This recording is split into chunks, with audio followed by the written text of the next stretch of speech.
latest on Pope Francis is that he is no longer on ventilation. He can breathe on his own, so no more mechanical breathing for Pope Bergoglio. So he is recovering, back from the brink of, what would you call it in his case? His transit south. How's that? Back with us tonight is Father Paul Kramer. We're going to talk about what's going on in the Vatican, what the future looks like. Father Kramer, is it a miracle that Bergoglio is back from the dead? How are you? It's not a miracle by any means. Rather illustrates the passage of it's in the Old Testament where it's written, God does not will the death of the sinner, but that he convert and live. He's giving Bergoglio another chance to save his soul, but he seems to be very obstinate in his evil design, which is to reform the Catholic Church out of existence. Yes, reform the Catholic Church out of existence, as we have known it for 2,000 years. Very good statement. Very, very accurate description. I don't know. Let's see here. The press, actually through the office at the Vatican, also noted a positive sign that the 88-year-old Pope is maintaining a reduced need for the high-flow oxygen therapy through a nasal cannula, a tube, during the day. And here's a funny one. Cardinal Victor Manuel Fernandez, prefect of the dicastery for the doctrine of the faith, told reporters a new stage of the pontificate has begun. Cardinal Victor Manuel Fernandez. Fernandez said, he is a man of surprises, right? Okay. Since the Pope was hospitalized February 14th for respiratory difficulty and infections, surely, says Fernandez, he will have learned many things this past month, and who knows what will come forth, he said. I know that it will be fruitful for the Church and for the world. So here's Fernandez standing up apparently as a spokesman. He's right here as one of the primary spokespeople. It is a well-known fact that the Pope, quote, wants to give us his all, said Cardinal Fernandez, and that, quote, the little time he has left he wants to use not nursing himself. Okay. Anyway, so what is Fernandez up to here? He's getting a lot of ink, as they say. He used that phrase, the little time left to him. So everyone in the Church knows that Bergoglio has not much time left. He can go at any moment. The cardinals, bishops, they're all talking about the transition now. Mm-hmm. I'm sure. Yeah. You see it in the headlines. Cardinals are saying that the Church needs a good pope, a Catholic pope. You can only say that now there is some cohesion, gaining force among the saner portion of the College of Cardinals, those who still have the Catholic faith, and they're not going to tolerate another Bergoglio. That's good to hear you say. How will that be avoided? I mean, if the majority of the cardinals are corrupt, and the instructions come from whomever, wherever, however, that another fraud pope be installed after this one goes, how are we going to ascertain and assure ourselves that there'll be some credibility restored to the Church with the next one? Well, I think we will have to look to see who that individual will be, and that will give us some idea already. Do you have any inside information on who might be in the running? Who do you like who's still in the college there, I guess, among the cardinals? Who do you have confidence and faith in to do the right thing? Cardinal Burke is one. One that I really like is the Cardinal Ranjith. Spell that, please. Ranjith, I think. Malcolm Ranjith. Under Pope Benedict XVI, Cardinal Ranjith was put in charge of the liturgy and discipline of the sacraments. And he was very favorable to the traditional liturgy and, of course, to the Catholic doctrine, to the apostolic tradition. Right. Actually, the opposite of Bergoglio. And It was Bergoglio who took him out of the Vatican and sent him to Colombo, to Sri Lanka, to get him out of Rome. Well, very good. I'm still interested in how Fernandez popped up there as one of the spokespeople. He's maneuvered himself into, some visibility here. Not a surprise. We've had our eye on this guy for quite a while. The incredible hypocrisy of this gang who have seized power over the Vatican. Yeah. It's mind-boggling. Bergoglio, I remember early in his pseudo-pontificate, Bergoglio talked about how he had a devotion to Our Lady of Fatima. Right. And at first, I didn't know what Bergoglio was. So I thought that sounded good. But then these people are promoting the idea that no one goes to hell. No accountability. It's kind of a New Age Generation Z philosophy. No accountability. They're all victims, right? The opposite of no accountability is victimhood. Don't forget that. There are three things. There is the authoritative apostolic tradition of the Church, which has been handed down generation after generation by the popes and bishops. There's the words of Jesus Christ and the apostles in the New Testament. And there are the prophetic messages like the message of Fatima. And they're all unanimous. They all tell us the same thing. That, as the Lord Jesus Christ himself said, the way to hell is wide and easy. The road to heaven is narrow and arduous, and few are those who find it. So there are few who find their way to heaven. Many are called, few are chosen. The majority, unfortunately, are lost because during their earthly life, they don't make any effort really to be saved. They're not interested in eternity. They're interested in what they can accomplish in this life, and they don't look beyond that. Right. The message is clear that this is divine revelation, that you must seek first the kingdom of God and his justice. That's the way to heaven. And the Apostle Paul tells us that even the just man is scarcely saved. With great difficulty, even the just man is saved. It's a struggle, and one has to really make an effort. One has to make a great effort to cooperate with God's grace and gain salvation. And this is the message of Fatima. And the secret of Fatima is the same as the Gospels, the New Testament, the Old Testament, and the perpetual tradition of the Church. They all teach us the same thing, that the path to heaven is difficult, and one must pray for the grace of final perseverance daily to get to heaven at the end of one's life. Otherwise, the soul will be lost for eternity in hell, eternal perdition, eternal punishment. That's a long time. Yeah. That's right. And that's what Jesus Christ explicitly said. Bergoglio and Tutu Fernandez don't believe that God would ever condemn souls to eternity of hell. Whereas Jesus Christ himself said that is what will happen. And on the last day, when he will come to judge the living and the dead, there will be those on his right hand and those on his left-hand side. To the ones on his left-hand side, he will say, "Depart, ye accursed, into the eternal fires prepared for the devil and his angels." Message is clear. Yeah, it sounds like it. There are few who find their way to heaven. There are many who go to hell, and hell is forever. And Jesus Christ, you don't get sentenced to hell for 20 to 40 years. You're sent. There's only one sentence in hell. Is that right? That's it. You're done. All right. And so we have Jesus Christ, the perpetual teaching of Jesus Christ's own church that he founded. We have the word of the New and the Old Testament that assure us that hell is eternal. And we have Bergoglio and Tutu Fernandez and those people in the Vatican who say otherwise. If we call ourselves Christian, who do we believe? Jesus Christ, or do we believe Bergoglio and Tutu? Jesus Christ and the apostles, or Bergoglio and Tutu?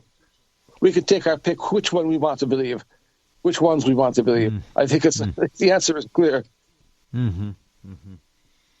If we're followers of Christ, we follow the word of Christ. We adhere to the teaching of Christ. We reject the heresy of Bergoglio and Tuccio Fernandez. I'm looking forward to this transition. I'm sure it's well planned out already. They know exactly what they're going to do. They've got their timeline and their timetable already, certainly not sketched out, but they're ready to go. They know. Will the vote for a replacement, a successor, be a real vote, or has the decision already been made and they're just going to go through the motions? Who's going to be calling the shots in this? Where's the real power center right now in the Vatican? Who is it? Who is invested with the power to make things change, continue on as they are, or whatever in the Vatican? Who are these people? The good guys, so to speak. Yes. I don't need names. I'm just curious about what their depth and range of impact is. These are very interesting times in a way, disgusting in other ways. But go ahead. There are the Bergoglians and, in general, ecclesiastical Freemasonry. They think they have a stranglehold on power. They know they don't have a total hold on every vote of the cardinals who come into a conclave. Right. On the other hand, you have some of the cardinals whose eyes are wide open, who understand what's at stake in the church now. Right. And that they understand that we cannot allow another Bergoglian, another ecclesiastical Freemason. No. The church won't survive it. I can't see it. I'm on the outside, but he's done too much damage. We hear cardinals even saying that the church cannot survive another so-called pontificate like this one. Oh, all right. Well, there you go. Got it. Cardinals and bishops are becoming more vocal. Even Bishop Strickland recently spoke rather strongly in the last few days. There is, again, this growing awareness in the hierarchy that the pendulum is going to have to swing in the other direction. And it looks like this is what we can expect. Uh-huh. What are you hearing? Go ahead. No, I'm sorry. Archbishop Vigano has pointed to the root of all the chaos and all the evil that's gained a foothold in the church and has grown from a foothold to a stranglehold. Right. And it began with the Second Vatican Council. That the Bergoglian anti-pontificate is basically the fruit of the Second Vatican Council. The Second Vatican Council planted the seed, and it grew into this tree that produces the very bad fruit. That's the Bergoglian Synodal Church. It produces a counterfeit church, is what it does. And this is the message of Fatima. The counterfeit church. The devil will gain power. The devil will get a foothold and gain positions of power in the church, and will bring about a counterfeit church. And that's what we have now under Bergoglio. The Synodal Church is a counterfeit church. And cardinals and bishops, those who still have the Catholic faith, they are becoming more and more aware of this. Bergoglio himself said that he would likely cause a schism, and he has. In material terms, there already is a schism, but there's going to be a clear line of demarcation between two different organizations who will both call themselves the Catholic Church. But one is calling itself the Synodal Church, and that's the false one. The cardinals... Has there ever been a synodal church before this? A church under a pope that has been referred to as a synodal version? There never has been. No, there hasn't been. There has been only the Catholic Church. And the Catholic Church has always operated under the primacy of the Pope, that full authority of the Pope.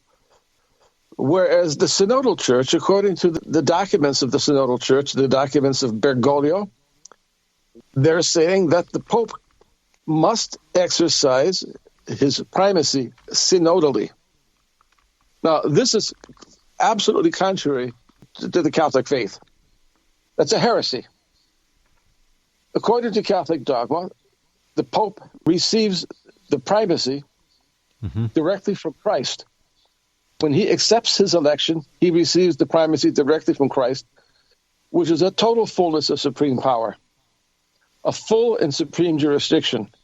Right. That is the Catholic idea, the Catholic dogma of the papacy. And the Synodal Church has the opposite idea, which is that the Pope has to exercise, I wouldn't say quite democratically, but in the context of the hierarchy, somewhat democratically, right, turning the Church into an aristocracy rather than a monarchy. As Pope Pius XII explained, the Pope participates in the kingship of Christ, and that's the monarchical nature of the papacy. Uh-huh. And Bergoglio is a declared enemy of everything monarchical. And he believes that power comes from below, from the peripheries, and and then it trickles upward synodally through the hierarchy. Doctrine and discipline and faith and morals is all determined from below and rubber stamped by the synodal pope. Well, this is go ahead. This is a new and false church. It is not constituted according to the divine constitution of the Church of apostolic tradition. It is a synodal church, which is a church that does not have a papal primacy, a Petrine primacy, not the primacy of Peter, but it invented fake primacy of a chairman of the board type of pope, or the board of the directors runs the church, and that's the Pope, his dicasteries, in conjunction with the Bishop Conference of the Church, and they all have their get-togethers, which is their synods and their councils and such, and that's the only way they can see the church operate. You cannot have a pope on his own issue a decree for the whole church, because that's not synodal. And the synodal church, the doctrine of the synodal church, spelled out explicitly in the false magisterium of Jorge Bergoglio, is that the Pope must exercise his primacy synodally. That is heresy. That is the cornerstone of the false church of Bergoglio's Vatican. You know, looking back to the installation of Bergoglio, what do you see now that you didn't see then? What has become more clear about this overthrow, certainly an attempted overthrow, of the Catholic Church that was not apparent in the beginning? Or did Bergoglio's rise come as no surprise? Was it leaning that way already? I'm just curious about the heritage of this fake. On the one hand, the fact that it actually happened resulted from the good press that Bergoglio received, so much so that the cardinals, many of the cardinals, I think even most of the cardinals who voted for Bergoglio, didn't know what they were getting. Because they believed the media, they believed the press. So he was sold. He was a commodity, and he was sold to people who just didn't have any more data. It was a con all the way. Exactly, that's what it was. Now, well, that's interesting. We see this in politics. It does not much different. Okay, all right. He was a fraud. He was installed. It was a con job. Very well done. Well done enough to get him elected, selected. We'll see what happens next. I was almost getting to a point where I didn't have much faith or hope that the Vatican could right itself from the terrible damage that's been done to it. But now you're suggesting that there are people in there who might be able to be elected, who would immediately reverse a lot of the dark and satanic things that have happened. It has to happen. It seems to me it has to happen now. Now it's kind of like now or never. Is that too negative? No, I would say so. But the one encouraging truth in this whole matter is that Jesus Christ is the head of the church, not the Pope. A true Pope is the visible head and the vicar of Jesus Christ. But the true head of the church is Christ himself, Jesus Christ. And he has power, the infinite power, is all power in heaven has been given to me. And he exercises that power. He has allowed this chaos to take hold of the church for a reason, to execute judgment against, to punish an evil world, sinful humanity. But he will not tolerate this much longer. God has his ways of acting.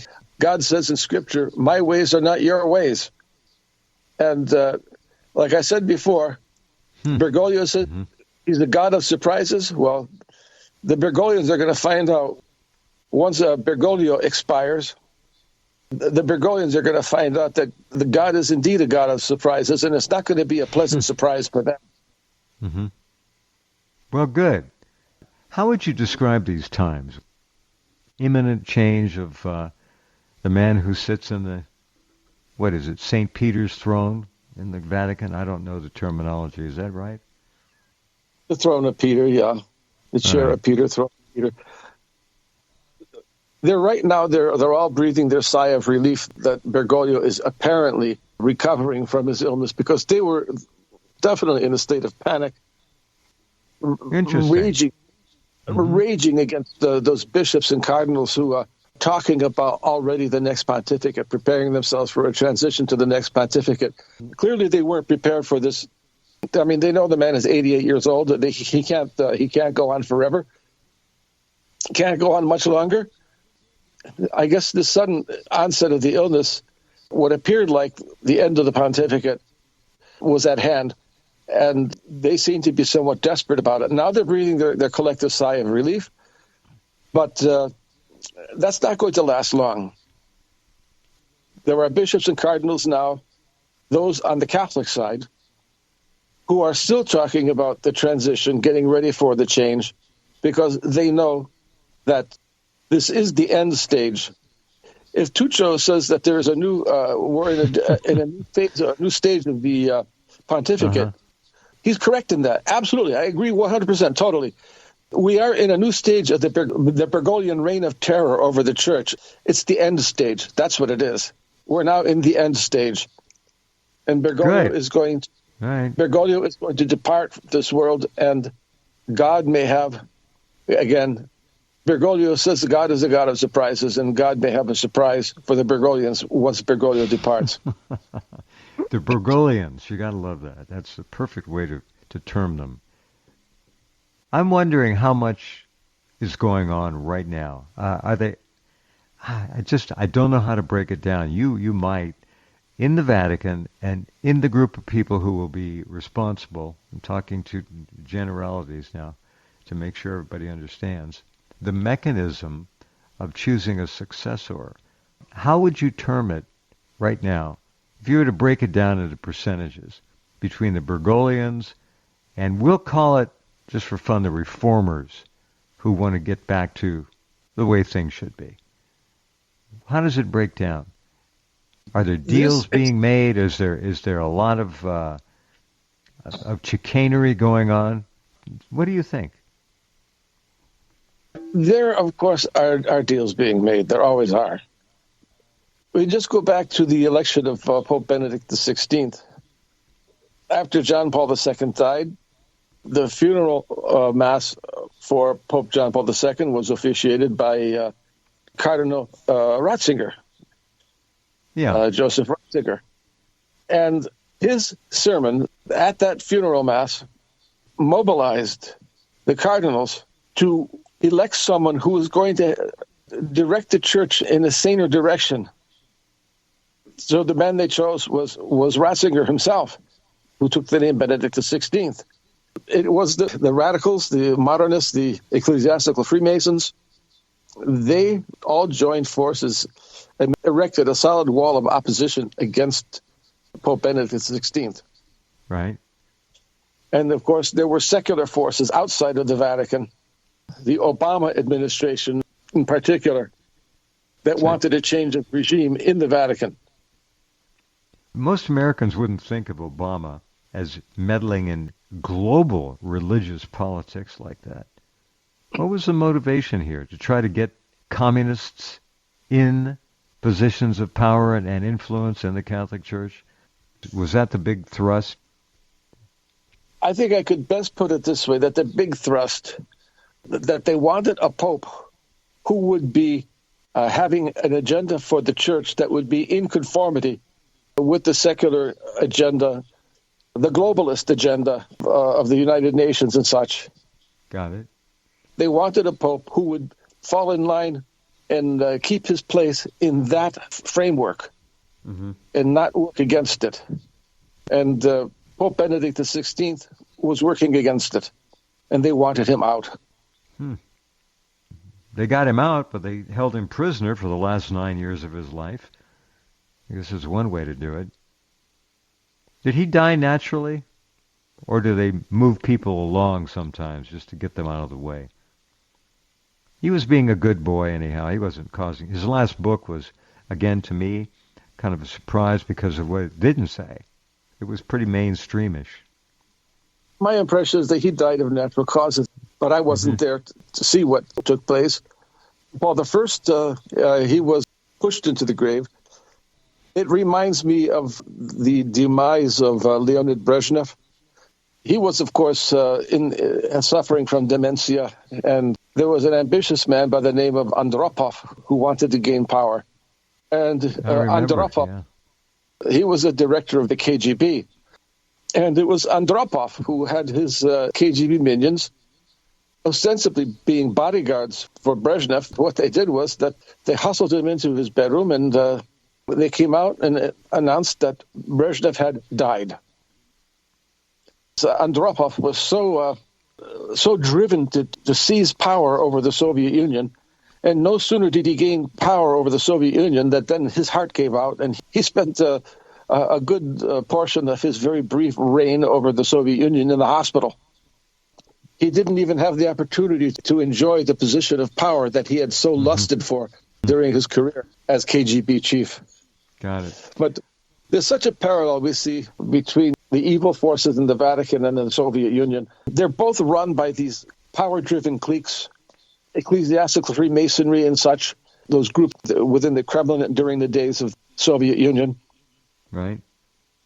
I think what we're going to see, if they elect another Bergoglio, I think we're going to see something like what happened with Andropov, that this next man is not going to... won't last long. He won't last long.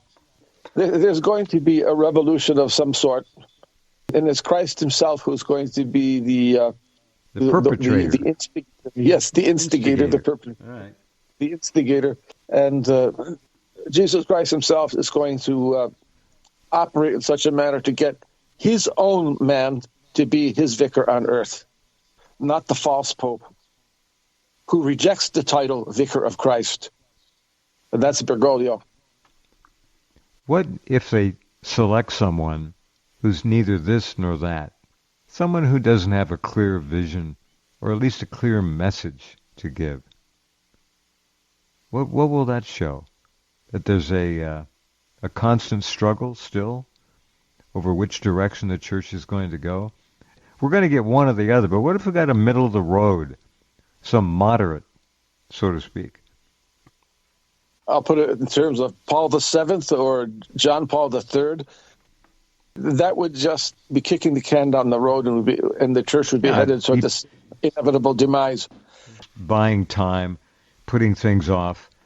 It seems to me, Father Kramer, this is going to be, or it's already been decided. I don't know. Maybe it has. But it seems to me it's got to be a tremendous Herculean fight. Quiet fight. Major powers fighting. This is a huge departure from normalcy, which we've been seeing with the Bergoglians, and to get it to go back on the right railroad, get back on the rails, would seemingly require a lot. There's going to be a lot of, probably right now there is, a lot of pushing and pulling and conflict behind the scenes. I can't imagine it any other way. There's not going to be just a quiet majority that's going to put in a new pope who's going to straighten everything out. There has to be great conflict and struggle. On the other hand, as it would happen with the election of Pope Benedict, Cardinal Ratzinger was elected Pope. Right. You had the traditional-leaning cardinals, you had the conservatives, and you had even the saner group of the more moderate cardinals who all understood that the church needed the wisdom of one who could guide the church with something of a strong hand. So they all voted for Ratzinger. They already had determined that they were going to elect Bergoglio, but they didn't have enough votes. They agreed, basically, to elect Ratzinger. And as one of the cardinals put it, he was supposed to step down after 3 years. Of course, he didn't. And so he was pushed out after 8 years. Well, okay. Looking online, who is likely to become Pope after Francis? If you pay any attention to Google at all, but you kind of have to monitor Google because it has such far-reaching impact over so many people who don't think and don't understand they're being conned. The suggestion here is Cardinal Pietro Parolin. They're suggesting that. A consummate Vatican diplomat, 70-year-old Italian Cardinal Pietro Parolin is Pope Francis' Secretary of State and the current favorite to succeed him. How does that strike you? That sounds to me like a CIA propaganda. That's what Google would present, something like that. Yeah. They want everyone to believe that Parolin is the number one man.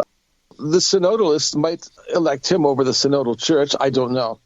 But I think there are too many cardinals who won't accept him. They want a Catholic pope.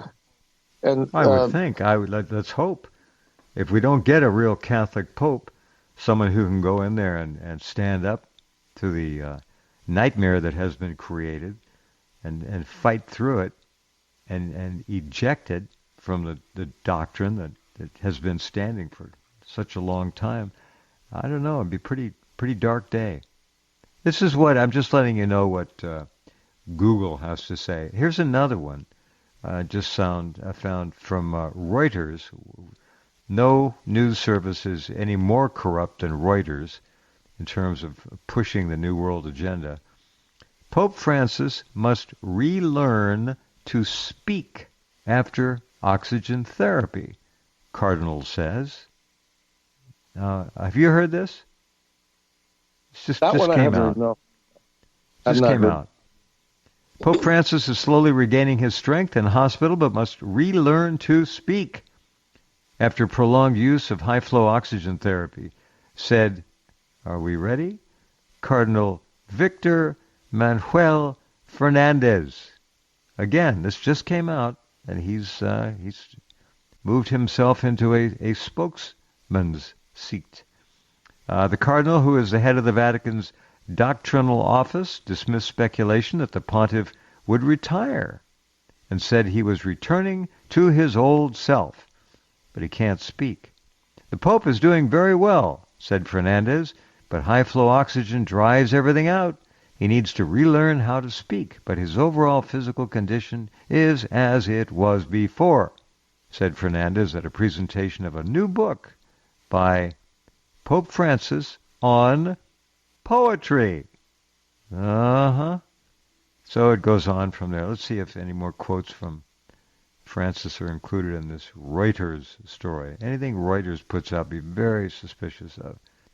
Little time he has left. He wants to dedicate himself entirely to others, not to himself, said Tuccio. Asked if he thought Francis might step down, the cardinal said, I really don't think so. No. Any thoughts on that?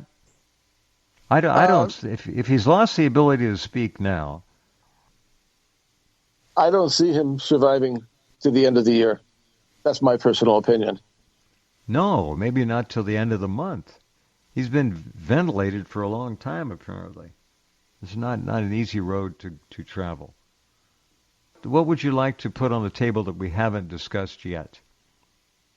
I think that Catholics must be aware, must make themselves aware of the fact that this group of heretics who run the Vatican now, they constitute what is a counterfeit church, a false church.